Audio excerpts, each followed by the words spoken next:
పశ్చిమాసియా మళ్లీ రగులుతోంది. ప్రపంచ దేశాల హెచ్చరికలను బేఖాతరు చేస్తూ ఇరాన్ రాజధాని టెహ్రాన్పై ఇజ్రాయెల్ భీకర దాడులతో విరుచుకుపడింది. అణు కేంద్రాలు, సైనిక స్థావరాలను లక్ష్యంగా చేసుకొని దాడులు చేసింది. ఇరాన్ రాజధానిలో భారీగా పేలుళ్లు జరిగాయి. ఈ భీకర దాడిలో ఇరాన్ మిలిటరీ చీఫ్ బాఘేరీ సహా పలువురు కీలక వ్యక్తులు మరణించినట్టు తెలుస్తోంది. మరోవైపు ఇజ్రాయెల్పై ఇరాన్ ప్రతీకార దాడులు ప్రారంభించింది. ఇజ్రాయెల్పై డ్రోన్లతో విరుచుకుపడింది ఇరాన్. ఇరాన్ డ్రోన్లను ఇజ్రాయెల్ సైన్యం కూల్చేస్తోంది. ఇరాన్పై ఆపరేషన్ రైజింగ్ లయన్ ప్రారంభమైందన్నారు ఇజ్రాయెల్ ప్రధాని నెతన్యాహు. ఇరాన్ ముప్పును తిప్పికొట్టడమే లక్ష్యంగా సైనిక చర్య ఉంటుందన్నారు. ఎన్ని రోజులైనా ఈ ఆపరేషన్ కొనసాగుతుందన్నారు. ఇక ఇరాన్పై దాడులు చేయడంలో ఇజ్రాయెల్ ఏకపక్షంగా వ్యవహరించిందని, ఈ ఆపరేషన్లో అమెరికా ప్రమేయం లేదని అమెరికా విదేశాంగ కార్యదర్శి మార్కో రూబియో స్పష్టం చేశారు.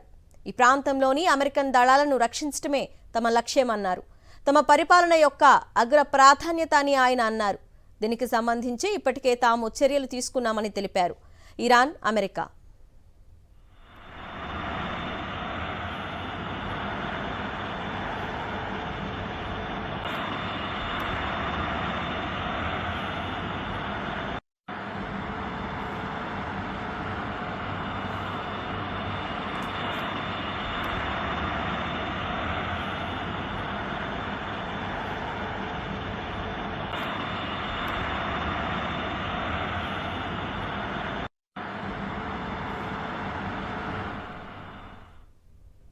పశ్చిమాసియా మళ్లీ రగులుతోంది.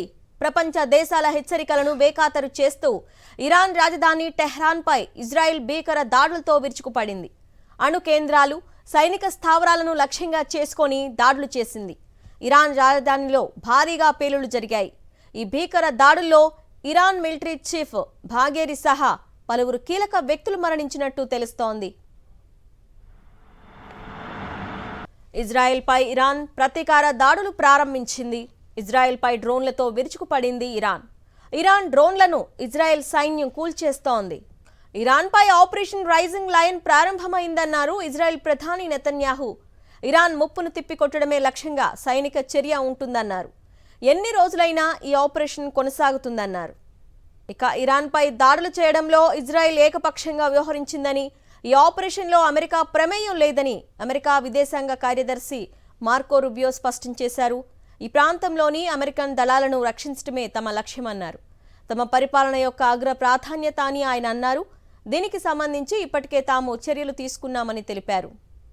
ఇరాన్పై ఇజ్రాయెల్ వైమానిక దాడులతో పశ్చిమాసియా మళ్లీ ఉద్రిక్తంగా మారింది. ఈ నేపథ్యంలో ఈ రెండు దేశాల్లో నివసిస్తున్న భారత పౌరులను ఉద్దేశించి అక్కడి మన ఎంబసీలు అడ్వైజరీలు జారీ చేశాయి. ఎవరూ అనవసర ప్రయాణాలు చేయొద్దని, సురక్షిత ప్రాంతాలకు వెళ్లాలని సూచించాయి. ప్రస్తుత ఉద్రిక్తల నేపథ్యంలో భారత పౌరులు, భారత సంతతి వ్యక్తులంతా అప్రమత్తంగా ఉండాలని సూచించింది. స్థానిక అధికారులు చెప్పే భద్రతా ప్రమాణాలను పాటించాలని చెప్పింది. ఎప్పటికప్పుడు ఎంబసీల సోషల్ మీడియా ఖాతాలను అనుసరించి తాజా సమాచారం తెలుసుకోవాలని కోరింది.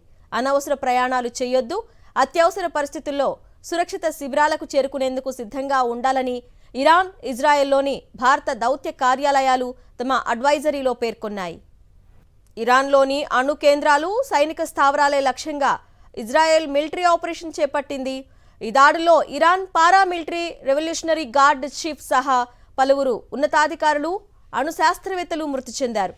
అర్ధరాత్రి తర్వాత తొలి దశ దాడులు చేయగా శుక్రవారం ఉదయం నుంచి రెండో దశ దాడులు ప్రారంభించింది. ఈ పరిణామాల నేపథ్యంలో టెహ్రాన్లోని అత్యవసర పరిస్థితిని ప్రకటించారు. కెర్మాన్ షా, లోరెస్థాన్, టెహ్రాన్లలోని పలు ప్రాంతాల్లో ఈ పేలుళ్లు జరిగినట్టు ఇరాన్ మీడియా పేర్కొంది.